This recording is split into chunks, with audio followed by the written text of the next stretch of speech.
दोस्तों नमस्कार, ये है मार्गदर्शन फॉर सिविल सर्विसेज। मैं अनुराग चौधरी।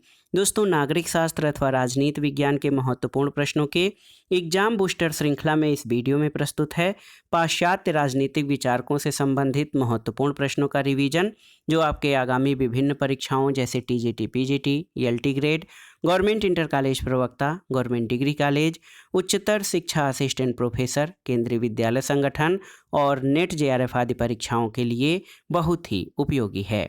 इस वीडियो में हम जेरमी बेंथम, जे.एस. मिल, टी.एच. ग्रीन और हीगल से संबंधित महत्वपूर्ण प्रश्नों को कवर करेंगे। तो आइए शुरू करते हैं आज का वीडियो। पहला प्रश्न है दोस्तों, राज्य का कार्य सद्जीवन के मार्ग में आने वाली बाधा के विरुद्ध बाधा खड़ी करना है, इसका तात्पर्य क्या है? तो उत्तर है दोस्तों, राज्य का कार्य सद्जीवन या अच्छे जीवन के मार्ग में आने वाली बाधा के विरुद्ध बाधा खड़ी करना है, इसका तात्पर्य राज्य के कार्य सकारात्मक हैं। अगला प्रश्न है, हीगल के राज्य की पूजा के योगदान और अधिनायकवाद के विकास के लिए किस विचारक ने निंदा की है? तो उत्तर है कार्ल पापर ने। दोस्तों, एक विचारक हैं कार्ल पापर। इन्होंने हीगल की राज्य पूजा और अधिनायकवाद के विकास के योगदान के लिए निंदा की है। अगला प्रश्न है, एक कथन है कि सुख की मात्रा बराबर होने पर पुष्पिन और काव्य पाठ में कोई भेद नहीं। जेरमी बेंथम के इस कथन का क्या आशय है? तो उत्तर है सुख का मापन केवल मात्रा में होना चाहिए और बेंथम ने गुणात्मक सुखों की ओर कोई ध्यान नहीं दिया है। उनका कहना है कि सुख की मात्रा जो है वो उपयोगितावाद का निर्धारण करती है। तो इसी आधार पर उनका ये कथन है कि सुख की मात्रा बराबर होने पर पुष्पिन और काव्य पाठ में कोई भेद नहीं है। अगला प्रश्न एक कथन है कि व्यक्ति अपने ऊपर, अपनी देह और दिमाग पर संप्रभु है। ये कथन किसका है? तो ये जे.एस. मिल यानी जॉन स्टुअर्ट मिल का कथन है, जो कहते हैं कि व्यक्ति अपने ऊपर, अपने शरीर पर और मस्तिष्क पर संप्रभु है। अगला प्रश्न है, बेंथम के सुखकारी संगणन में नहीं था। तो उत्तर है मूल्य। दोस्तों, बेंथम जो है सुखों की गणना में केवल मात्रा को महत्व देते हैं, मूल्य या गुणों को नहीं। अगला प्रश्न है, जे.एस. मिल द्वारा रचित पुस्तकें कौन सी हैं? तो आप जान लीजिए, ऑन लिबर्टी और द सब्जेक्शन ऑफ वुमेन और उपयोगितावाद यानी यूटिलिटेरियनिज्म, ये पुस्तकें जे.एस. मिल के द्वारा लिखी गई हैं। अगला प्रश्न है, वे विचारक जिनके अनुसार प्राकृतिक अवस्था में संपत्ति की संस्था विद्यमान नहीं थी। तो ये हैं थॉमस हॉब्स और रूसो। दोस्तों, थॉमस हॉब्स और रूसो का मानना है कि प्राकृतिक अवस्था में संपत्ति की संस्था विद्यमान नहीं थी, जबकि लॉक ने प्राकृतिक अवस्था में भी जीवन स्वतंत्रता और संपत्ति के अधिकारों की बात कही है। अगला प्रश्न है दोस्तों, नैतिकता एवं विधायन के नियम पुस्तक किसके द्वारा लिखी गई है? तो ये बेंथम द्वारा लिखित पुस्तक है। विश्वात्मा का विचार प्रदत्त किया गया है, तो हीगल के द्वारा। याद रखिएगा, हीगल ने विश्वात्मा के विचार का प्रतिपादन किया है। अगला प्रश्न है, एक कथन है कि राज्य पृथ्वी पर ईश्वर का अग्रसर होना है। राज्य पृथ्वी पर ईश्वर का अवतरण है या राज्य पृथ्वी पर ईश्वर का पदानुक्रम है। ये कथन किसका है? तो ये आदर्शवादी विचारक हीगल का कथन है। अगला प्रश्न है, द्वंद्वात्मक विचारवाद की कार्यप्रणाली के लिए जिम्मेदार ठहराया जा सकता है किसको? तो उत्तर है हीगल को। और उपयोगितावाद के दर्शन के संस्थापक कौन हैं?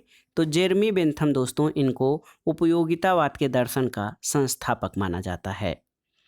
अगला प्रश्न है, कुछ आनंद अन्य की तुलना में अधिक गुणवत्ता वाले होते हैं और इस गैर उपयोगितावादी कथन को स्थापित करने का प्रयास किसने किया? तो जे.एस. मिल ने। दोस्तों, जे.एस. मिल और जेरमी बेंथम के उपयोगितावाद में अंतर है। बेंथम जहां मात्रा को ही या मात्रा को बढ़ाने या सुखों की मात्रा को बढ़ाने का उपयोगितावाद का आधार मानते हैं, वहीं जे.एस. मिल कहता है कि सुखों में केवल मात्रा का ही नहीं बल्कि गुणों का भी महत्व होता है। अगला प्रश्न है, जे.एस. मिल उपयोगिता को परिभाषित करता है। तो ये सभी के हितों को बढ़ावा देता है तथा किसी को नुकसान नहीं पहुंचाता है। अगला प्रश्न है, राज्य का आधार शक्ति नहीं इच्छा है। ये कथन किसका है? तो ये टी.एच. ग्रीन का कथन है। अगला प्रश्न है, बेंथम द्वारा प्रतिपादित उपयोगितावादी राजनीतिक दर्शन को कभी कभी क्या कहा जाता है? तो पिग फिलॉसफी या शूकर दर्शन कहा जाता है बेंथम द्वारा प्रतिपादित उपयोगितावादी राजनीतिक दर्शन को, क्योंकि ये सुखों में केवल मात्रा का अंतर मानता है, गुणों का नहीं, और केवल अपने सुखों को बढ़ाने का प्रयास करता है। अगला प्रश्न है दोस्तों, राज्य का कार्य एक उत्तम जीवन या सद जीवन के मार्ग में आने वाली बाधाओं को दूर करना है। ये कथन किसका है? तो ये ग्रीन का कथन है। और राज्य पृथ्वी पर ईश्वर का अवतरण है, आप जानते हैं, ये कथन हीगल का है। एक महत्वपूर्ण कथन है कि प्रकृति ने मानव जाति को दो स्वामियों सुख और दुख की अधीनता में रखा है। ये विचार किसका है? तो ये बेंथम का विचार है। अगला प्रश्न है दोस्तों, एक संतुष्ट सूअर की अपेक्षा एक असंतुष्ट सुकरात होना कहीं बेहतर है। ये कथन किसका है? तो ये J.S. मिल का कथन है। अगला प्रश्न है, मताधिकार के लिए योग्यता का समर्थन किसने किया? तो J.S. मिल ने। और अपने ऊपर, अपने शरीर और मन पर व्यक्ति संप्रभु है। मिल ने अपने ये विचार किस रचना में प्रकट किए हैं? तो मिल की पुस्तक ऑन लिबर्टी में ये विचार प्रकट किए गए हैं। अगला प्रश्न है, एक आदर्शवादी विचारक नहीं है, कौन? तो बेंथम आदर्शवादी विचारक नहीं बल्कि उपयोगितावादी विचारक है। मिल होलो लिबर्टी का दूत है, यह किसने कहा है? तो उत्तर है ये कथन बार्कर का है, जो कहते हैं कि J.S. मिल होलो लिबर्टी का दूत है। बेंथम ने किस वर्ष दोस्तों वेस्टमिंस्टर की शुरुआत की और वित्त पोषित किया? तो उत्तर है 1824 में। और दोस्तों, वह स्वतंत्रता जो उन विशिष्ट स्वतंत्रताओं में से एक नहीं है जो J.S. मिल ने अपनी पुस्तक ऑन लिबर्टी में वकालत की, तो ये है निजी संपत्ति अर्जित करने की स्वतंत्रता। अगला प्रश्न है, बेंथम के पेनोप्टिकन को शक्ति की एक नई तकनीक के रूप में श्रेय दिया था किसने? तो सही उत्तर है माइकल फूको ने। दोस्तों, बेंथम के पैन ऑप्टिकन को शक्ति की एक नई तकनीक के रूप में माइकल फूको ने श्रेय दिया था। अगला प्रश्न है, जेरेमी बेंथम के लिए कानून का स्रोत कौन से हैं? तो लोग यानी पीपुल, जनता जो है जेरेमी बेंथम के लिए कानून का स्रोत है। अगले प्रश्न पर आते हैं, हीगल के अनुसार राज्य एक समेकित पूर्णता है। इसमें क्या चीज़ें शामिल हैं? तो इसमें अधिकार, आज़ादी और कल्याण शामिल है। और इसी आधार पर हीगल राज्य को एक समेकित पूर्णता कहते हैं। अगला प्रश्न है, मतदान एक जन आस्था है जो जनता की आंखों और आलोचना के सामने होना चाहिए। ये मानना किसका है? तो ये जॉन स्टुअर्ट मिल का कहना है। जॉन स्टुअर्ट मिल को तर्कवाद का संत कहता है कौन? तो ये विलियम ग्लेडस्टन है दोस्तों। ये जॉन स्टुअर्ट मिल को तर्कवाद का संत कहता है। अगला प्रश्न है, हीगल के अनुसार राज्य से संबंधित है कौन? तो उत्तर है सार्वभौमिक परोपकारिता। याद रखिएगा, हीगल के अनुसार राज्य से सार्वभौमिक परोपकारिता का संबंध है। अगला प्रश्न है, नागरिक समाज को जरूरतों की व्यवस्था कौन मानता है? तो हीगल जो है वो सिविल सोसाइटी या नागरिक समाज को जरूरतों की व्यवस्था मानता है। अगला प्रश्न है, स्वतंत्रता को लोगों की क्षमता के रूप में परिभाषित किया कि वे खुद को सबसे अधिक और उत्तम बना सकें। ये कथन किसका है? तो ये T.H. ग्रीन का है। दोस्तों, स्वतंत्रता लोगों की क्षमता है जो खुद को सबसे अधिक और उत्तम बना सकें। ये T.H. ग्रीन का कथन है। अगला प्रश्न है दोस्तों, जेरेमी बेंथम की वह अवधारणा जिसको मिशेल फूको ने बुर्जुआ राज्य की दंड व्यवस्था का उच्चतम रूप बताया है, तो ये है पैन ऑप्टिकन। अगला प्रश्न है कि न्याय में ऐसा कुछ अंतर्निहित है जिसे करना न सिर्फ सही और न करना सिर्फ गलत, बल्कि जिस पर बतौर अपने नैतिक अधिकार के रूप में कोई व्यक्ति विशेष हमसे दावा जता सकता है। ये उद्धरण किसका है? तो ये J.S. मिल का कथन है। अगला प्रश्न परिकल्पना और विचारकों का मिलान करना है। आनुपातिक समानता अरस्तु, उपयोगितावाद के सिद्धांत से बेंथम का संबंध है। व्यक्तिवाद स्पेंसर व्यक्तिवादी विचारक हैं। और लुच्चा लफंगा सर्वहारा ये दोस्तों मार्क्स की अवधारणा है। अगला प्रश्न भी मिलान करना है पुस्तक और लेखकों का। द पॉलिटिक्स अरस्तु की रचना है। द प्रिंस मैकियावेली की कृति है। सोशल कॉन्ट्रैक्ट रूसो और ऑन लिबर्टी के रचनाकार J.S. मिल हैं। अगला प्रश्न सही सुमेलित करना है। द स्टेट्समैन पुस्तक ये प्लेटो द्वारा लिखी गई है। आर्ट ऑफ वार मैकियावेली की रचना है। एमिली रूसो द्वारा शिक्षा पर लिखा गया ग्रंथ है। और ए फ्रेगमेंट ऑफ गवर्नमेंट ये बेंथम की रचना है। अगला प्रश्न है, अपनी वह पुस्तक जिसमें हीगल लिखते हैं बौद्धिकता ही वास्तविक है और वास्तविक ही बौद्धिक है, तो ये फिलॉसफी ऑफ राइट पुस्तक में। अगला प्रश्न है दोस्तों, और मैं वह पीटर हूँ जिसने अपने स्वामी की अवहेलना की, ये कथन किसका है? तो ये जॉन स्टुअर्ट मिल का कथन है। जॉन स्टुअर्ट मिल के पिता उसे बेंथम का अनन्य शिष्य बनाना चाहते थे और उपयोगितावाद की ओर मोड़ना चाहते थे, लेकिन मिल ने बेंथम के दर्शन में मात्रात्मक सुख को जो है दरकिनार करते हुए गुणात्मक सुख और नैतिकता की भी बात कही, और इसी आधार पर वो कहता है कि और मैं वह पीटर हूँ जिसने अपने स्वामी की अवहेलना की है। ये जॉन स्टुअर्ट मिल का कथन है। अगला प्रश्न है, युद्ध और तूफान पढ़ने के लिए सर्वोत्तम होते हैं, परंतु सहन करने के प्रति शांति और स्थिरता ही श्रेष्ठतर है, ये किसने लिखा है? तो ये बेंथम ने लिखा है। अगला प्रश्न है, राज्य को व्यक्तियों के आत्मसम्मानी कार्यों में हस्तक्षेप नहीं करना चाहिए, इस वक्तव्य को किसने स्थापित किया? तो जॉन स्टुअर्ट मिल ने। दोस्तों, जॉन स्टुअर्ट मिल ने व्यक्ति के कार्यों को स्वपरक यानी आत्मपरक और पर विषयक में विभाजित किया है, और इस आधार पर वो कहता है कि राज्य को व्यक्तियों के आत्मपरक कार्यों में हस्तक्षेप नहीं करना चाहिए। अगला प्रश्न है, हीगल के राज्य के सिद्धांत के संबंध में सही कथन कौन से हैं?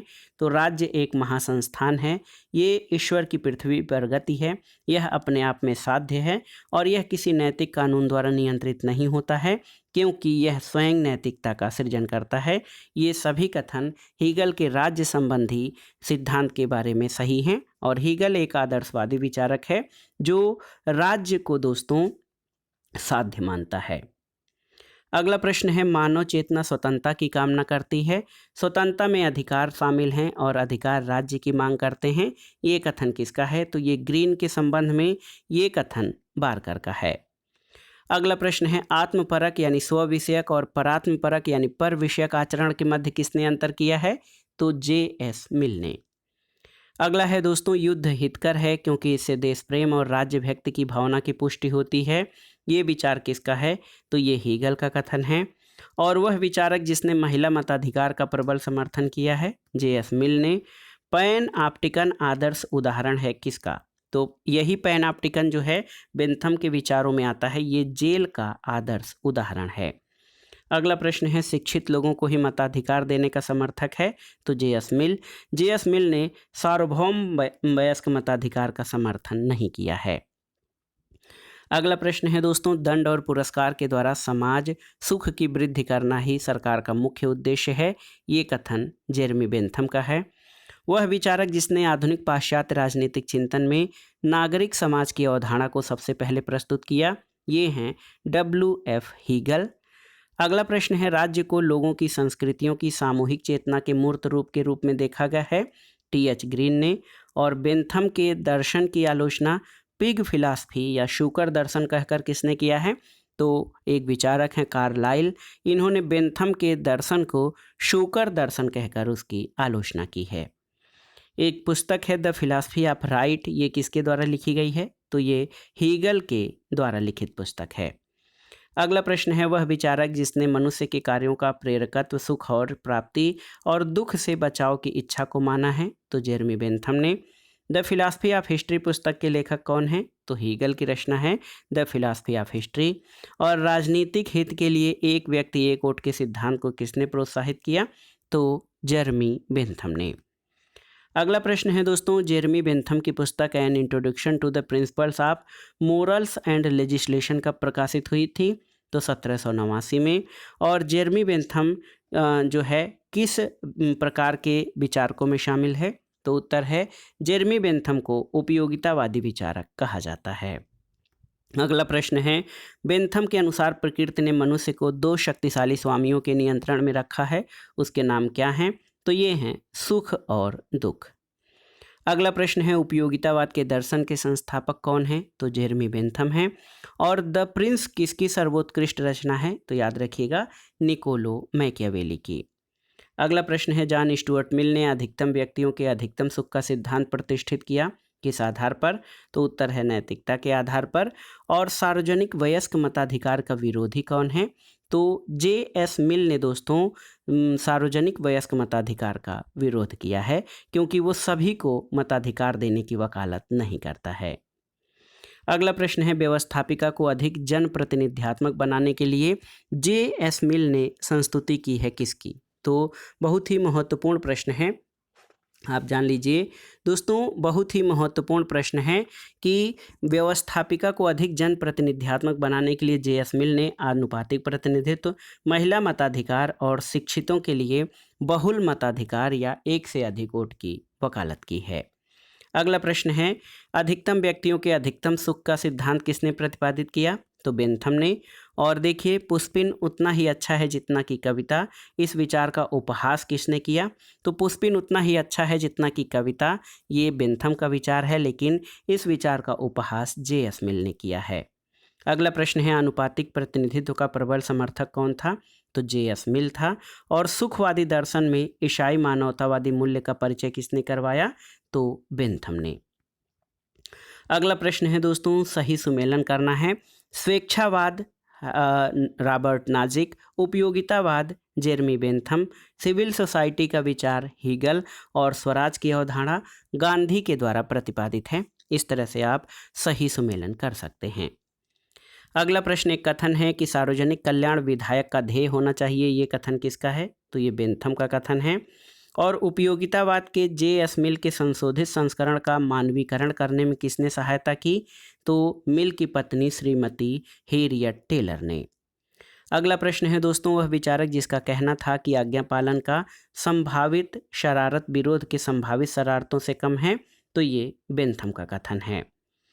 अगला प्रश्न है, दूसरों से संबंधित कार्यों में राज्य का हस्तक्षेप उचित है, ये कहना किसका है? तो ये जे.एस. मिल का कहना है। जे.एस. मिल का कहना है कि जो व्यक्ति का परक या आत्मपरक कार्य हैं उसमें राज्य को हस्तक्षेप नहीं करना चाहिए, लेकिन जो कार्य पर विषयक या दूसरों से संबंधित हैं उसमें राज्य हस्तक्षेप कर सकता है। अगला प्रश्न है, किस विचारक के अनुसार आनंद को वस्तुनिष्ठ तरीके से मापा जा सकता है? तो ये जे.एस. मिल का कथन है। और राज्य की उत्पत्ति तथा प्रकृति की विवेचना में सामाजिक संविदा की अवधारणा का प्रयोग किसने नहीं किया है? तो हाब्स, लाक, रूसो, इनको संविदावादी विचारक कहा जाता है। बेंथम जो है ये समझौतावादी विचारक नहीं है। अगला प्रश्न है, लोगों की अधिकतम खुशी सुनिश्चित करने के लिए व्यक्ति विशेष के हाथ में अधिशेष धन, इस विचार की वकालत किसने की थी? तो जेरमी बेंथम ने। अगला प्रश्न है, जॉन स्टुअर्ट मिल द्वारा लिखी गई पुस्तकें कौन सी हैं? तो याद रखिएगा, जॉन स्टुअर्ट मिल ने utilitarianism, consideration on representative government, the subjection of women और ऑन लिबर्टी जैसी पुस्तकें लिखी हैं। अगला प्रश्न है दोस्तों, टी.एच. ग्रीन ने किसके विषय में अपना विशाल योगदान दिया? तो उत्तर है टी.एच. ग्रीन ने ब्रिटिश उदारवाद के विकास में अपना महत्वपूर्ण योगदान दिया था। अगला प्रश्न है, राज्य को नैतिक लक्ष्य से युक्त एक नैतिक संस्था किसने बनाया? तो जे.एस. मिल ने। और ऑन लिबर्टी पुस्तक के लेखक कौन हैं? तो जॉन स्टुअर्ट मिल की रचना है ऑन लिबर्टी। अगला प्रश्न है दोस्तों, एक सार्वभौम वयस्क मताधिकार के प्रबल विरोधियों में कौन था? तो जे.एस. मिल। दोस्तों आप जान लीजिए कि जे.एस. मिल ने आनुपातिक प्रतिनिधित्व, महिला मताधिकार की तो बात की है, लेकिन ये शिक्षितों के लिए, धनिकों के लिए बहुल मताधिकार की बात करता है और सभी लोगों को मताधिकार देने का समर्थन नहीं करता है। अगला प्रश्न है, बेंथम के अनुसार सुख दुख प्राप्ति के स्रोत कितने हैं? तो ये 4 स्रोत हैं। मनुष्य राज्य की आज्ञा का पालन इसलिए करता है क्योंकि वह जानता है कि अवज्ञा से होने वाले अहित की तुलना में आज्ञा पालन अधिक उपयोगी है, ये कथन किसका है? तो ये बेंथम का कथन है।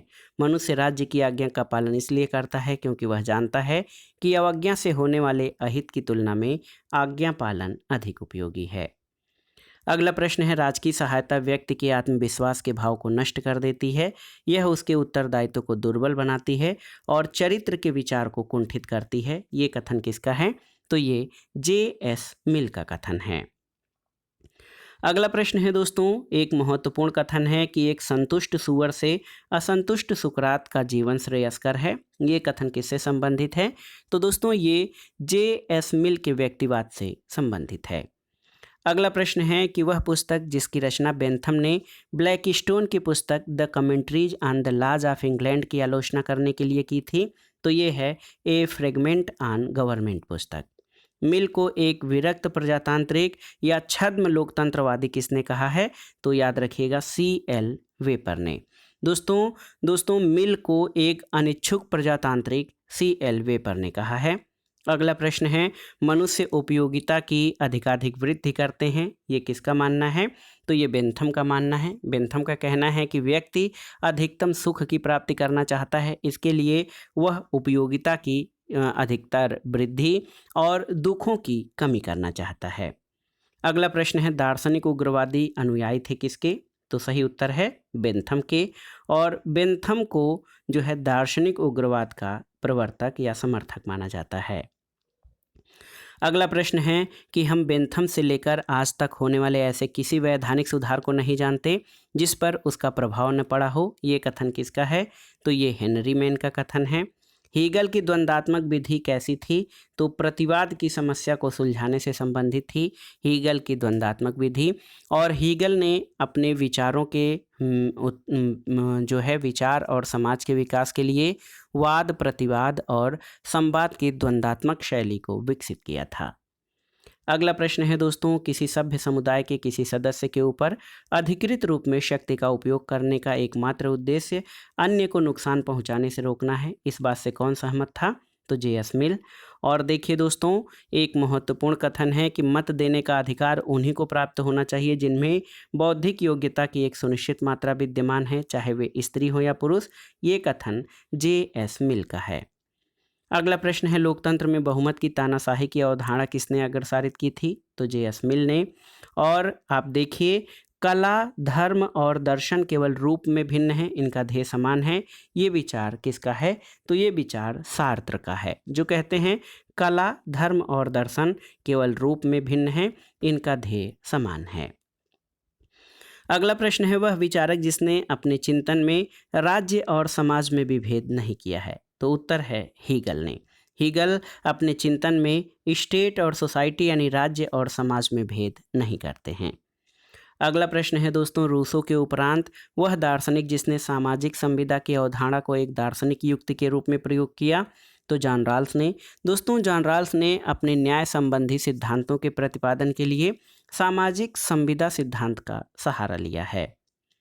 अगला प्रश्न है जॉन स्टुअर्ट मिल ने स्वतंत्रता के संदर्भ में सभी मानवीय कार्यों का विभाजन किस प्रकार से किया है, तो दोस्तों जॉन स्टुअर्ट मिल मानवीय कार्यों को दो भागों में बांटता है, स्व संबंधित और पर संबंधित, यानी self regarding and other regarding action. अगला प्रश्न और आज के वीडियो का आखिरी प्रश्न है कि प्राकृतिक अधिकारों की अवधारणा को किस विचारक ने अस्वीकार कर दिया था, तो उत्तर है बेंथम। दोस्तों बेंथम जो है नेचुरल राइट्स या प्राकृतिक अधिकारों के सिद्धांतों को मान्यता नहीं देते हैं और बेंथम ने प्राकृतिक अधिकारों की अवधारणा को अस्वीकार कर दिया था। तो दोस्तों ये था आज का वीडियो। सिविक्स यानी नागरिक शास्त्र के एग्जाम बूस्टर श्रृंखला में पाश्चात्य राजनीतिक चिंतकों के अंतर्गत जेरेमी बेंथम, J.S. मिल, T.H. ग्रीन और हीगल से संबंधित महत्वपूर्ण प्रश्नों का रिवीजन जो आपके आगामी विभिन्न परीक्षाओं के लिए बहुत ही उपयोगी है। आप इन प्रश्नों को तैयार कर लीजिए। दोस्तों वीडियो आपको कैसा लगा हमें कमेंट बॉक्स में ज़रूर बताइएगा। वीडियो को लाइक करें, शेयर करें और इस चैनल मार्गदर्शन फॉर सिविल सर्विसेज को सब्सक्राइब करें। वीडियो देखने के लिए धन्यवाद दोस्तों, नमस्कार।